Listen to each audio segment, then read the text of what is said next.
Welcome to So Guided, a spiritual travel guide for the curious. Join Carissa and Jenny, ordinary people exploring all the extraordinary ways we can connect to the universe. Each week, they investigate another spiritual modality and adventure through all the wild ways we can find high vibes, hope, and ultimately, enlightenment. Hello and welcome to another episode of So Guided. Today we had a little conversation after listening to a podcast about modern witches and spellcasting. Who knew we had been spellcasting all along? Or is it manifesting? You've got questions? So do we. Let's do this.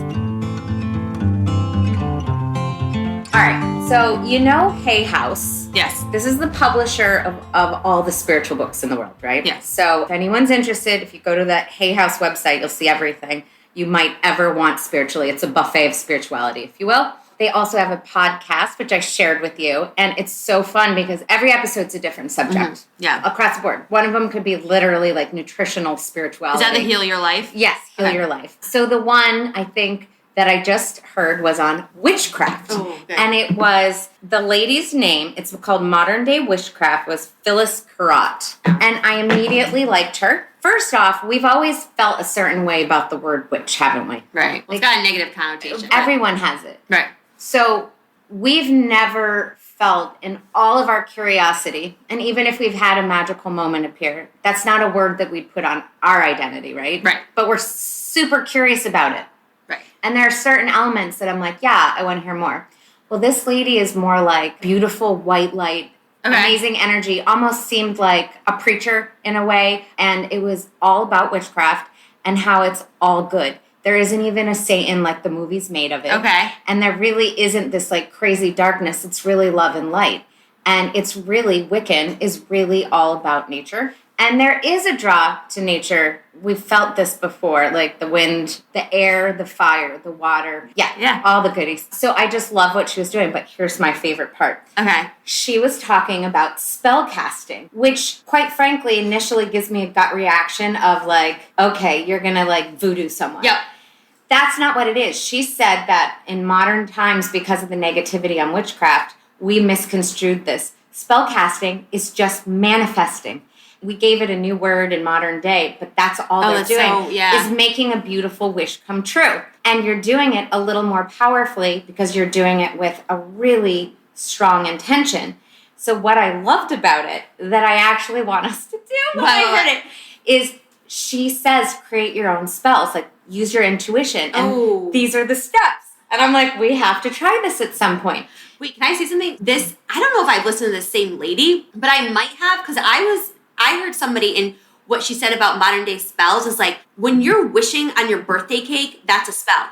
Like when it's your birthday and you're making a wish, like and you're blowing out a candle, that's literally a spell. Yes. When you see an 1111 and you make a wish on a number, like that's a spell. Like those are all in theory spells that are like the modern day, how they've adapted. But every time you blow candles at your birthday, you're doing a spell. Well, it is. That makes sense. It's a ritual. Yeah. It's a ritual with intention behind it. Exactly. The idea is, and I even thought about this, I think about this a lot with manifesting, which is a more comfortable word to me. Yes, but 100%. I do like the idea of trying a true spell.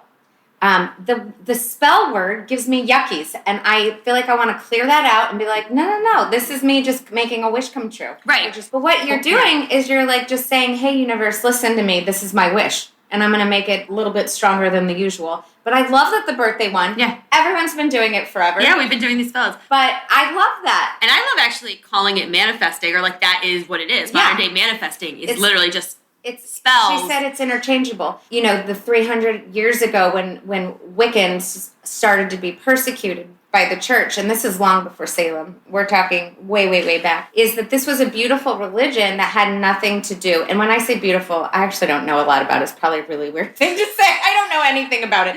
But what she's basically saying is rooted in so much good and beauty and light and love that it's just like any other religion, and it's not creepy. And it was the persecution and the church and a lot, and then movies that made it different.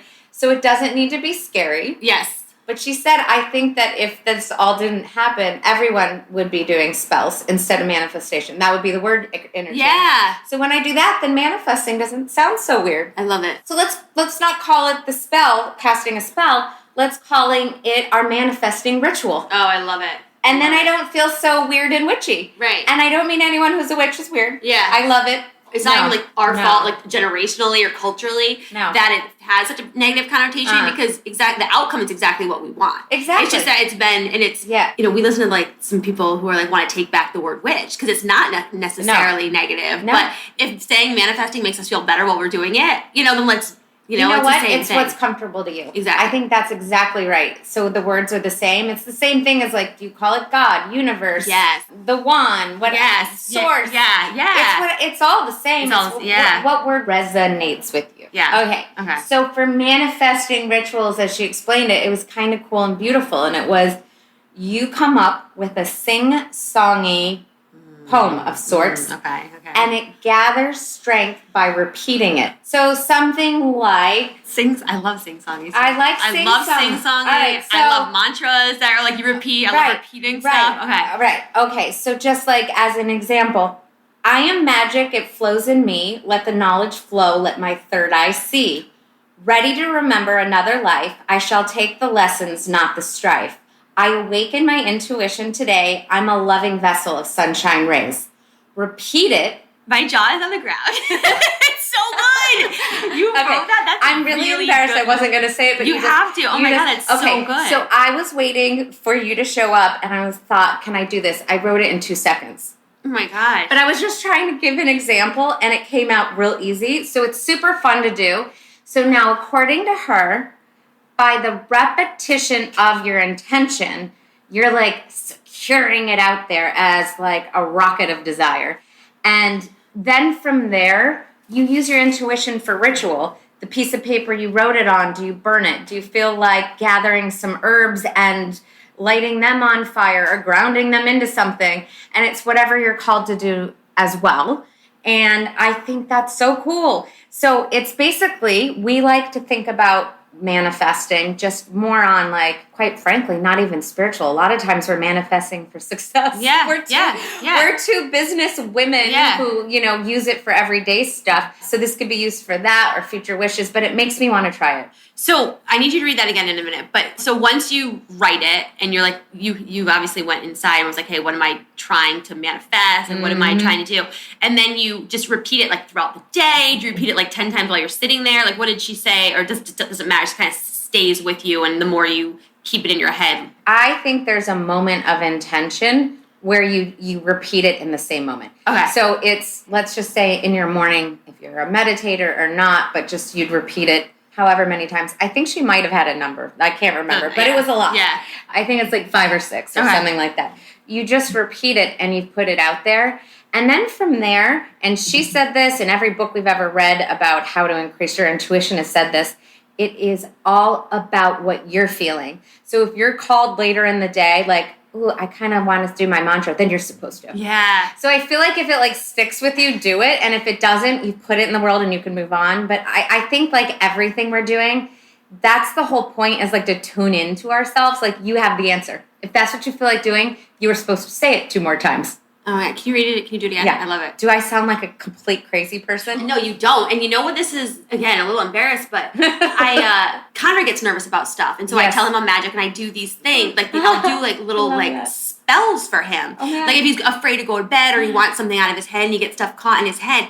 And I rhyme stuff like off the cuff. And I've always done that for him. Like more for him than like for anyone else. And I'm like, as you're saying this, I'm like, I feel like it's worked because I'll do it and I'll rhyme I'll rhyme something off the cuff. And I'm always like doing like, you know, he gets afraid of like a fire. He's afraid, like, is the house going to burn down tonight? And I'll have to be like, get it out of your head. It's time for bed. And I'll literally I'll take emotion from his head, pull it, and then throw it out the window. He's like, thank you, mommy. Like, thanks for your magic. Like, and he'll be like into it. And he's such a believer because he's a little boy who like 100% believes. And I'm like, and I always kind of feel like it worked. I'm like, good. As long as he believes it, then it worked. And it's the same thing. It's almost like that feeling you get when we talk about manifesting. They say, as long as you're feeling it, it's already happened. Yes. You know, so it's kind of like, and it's so, you know, like no one like obviously told me to do it. It's like one of those things that just comes to you. But it's so, I love that. Like I feel like I'm being reinforced. It's so good. I feel like I have a lot to unpack on what you just said. And I got the goosebumps when you said it because this is exactly what we're saying about what we're reading, that like in our dear listeners, you probably already have something you do and you don't know that you're in tune with yourself by doing it. But you literally are already doing what I just read to you. So in your bones, in your DNA, in your something, you knew this to be true. That's part one. And that gave me the goosebumps. You've already been doing it. But somewhere inside of you innately knew to do it. The second is something that comes up for you a lot is that you might have been a healer of some sort. Yeah. And so I kind of like believed your story when you said you were doing it to Conrad, that your magic is real and you are healing him. Right. I was like, well, of course you are. Thank you. And I do. It's like when I do it, and I tend to believe I healed him because he's such a believer. Yes. And it's like I have this child who believes his mom. And if you tell her like, oh, mommy has her magic, mommy will use her magic. And sometimes he'll ask, like, mommy, can you use your magic? I'm like, we reserve it for special things, guys.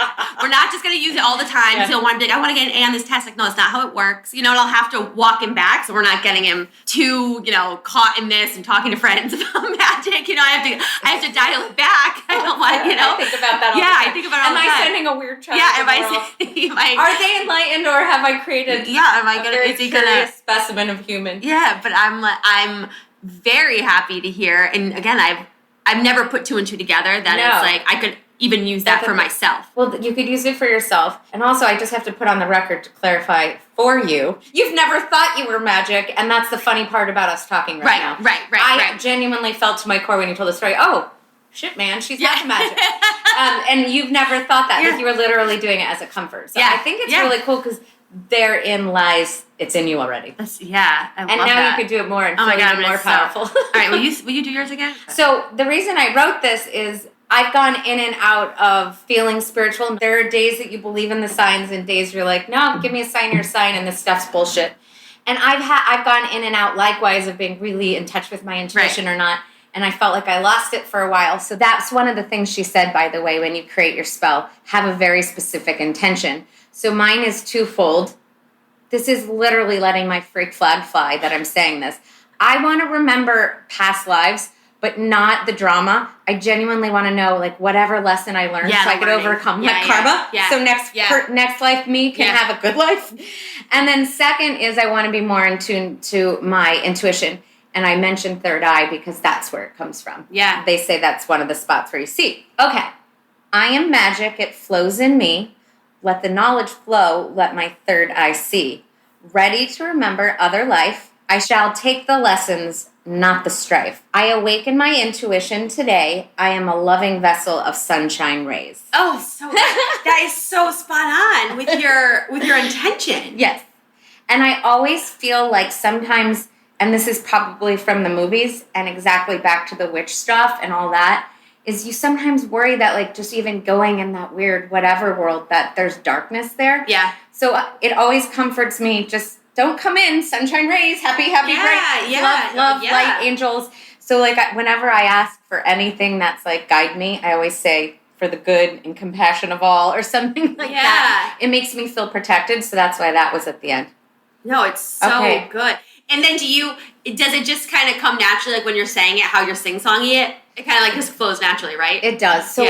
So like your Conrad story, I used to write poetry. Like it would flow out of me like water. Like I honestly, it was so natural.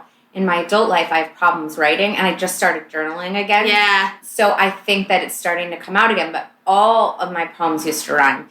And they probably, I most certainly was not casting spells or manifesting. It was probably me talking about a boy that broke my heart or some bee that talked poop. Right. But like I probably was kind of doing something like this as some sort of healing in the first place. Yeah. But yes, I don't know that everyone writes and can flow with it, but I think if you boil it down to, let me write 2 sentences that rhyme, and see what goes from there. Well, and I think anytime for me something rhymes, it comes out sing-songy anyway. Right. You know, like it tends to. Like I do a lot with like the little one. Like I'll create songs for him. Like when we're talking, it just rhymes and it flows. It's like a different melody. I'm like, it just kind of comes. It's so comforting. I feel like it's comforting. So I feel like however it comes out will be like, and then you remember it so much easier. Right. It's just like the alphabet. There's a reason stuff is to song, so you can remember it and it flows. So. Yeah. I'm into it. So one of the funny things about even talking about this, and this is a goal we had for vulnerability, to be honest, I didn't want to tell this even story because it makes me feel like we're like, look at us, we're witchy people. But I think that's so important. Like, if we're going to go digest all the knowledge information, I think we should take a little bit from everything and be like, it's all the things. Like, we're on a quest for knowledge. So I think on the quest for knowledge, you should have a healthy belief and a why, right? Both sides, the sign and the sign of your sign, always should be in at play. But you have to be open. Yeah. Like, let's try these things if we're going to talk about it or be curious. Anyway, so I felt compelled to write this and I wanted to share it. I love it. So maybe we'll try. Did she have any other like closing advice from like what she said? Well, I didn't finish listening. I listen to podcasts on car rides. Yes. So often I won't hear the final 10 minutes of something. Yeah. And then I forget to go back, sadly. And I leave it with, you intuitively create your ritual around your words. That's my, not her advice, mine. I love it. Yeah. You already do it. So go cure your son. I'm going. All right. That's awesome. All right. Thank you for listening. We've loved being your spiritual travel guides and hope this made you feel more connected. Please leave a review on Apple Podcasts or your favorite podcast player. Your reviews help us create the guide that you are looking for. We'd also love to hear your stories. You could follow and share your experiences with us on Instagram at So Guided Podcast. Your story might just be our next weekly woo-woo. Join us again next week as we continue to dig deeper into the universe. And remember, stay curious, ask the questions. You are so guided.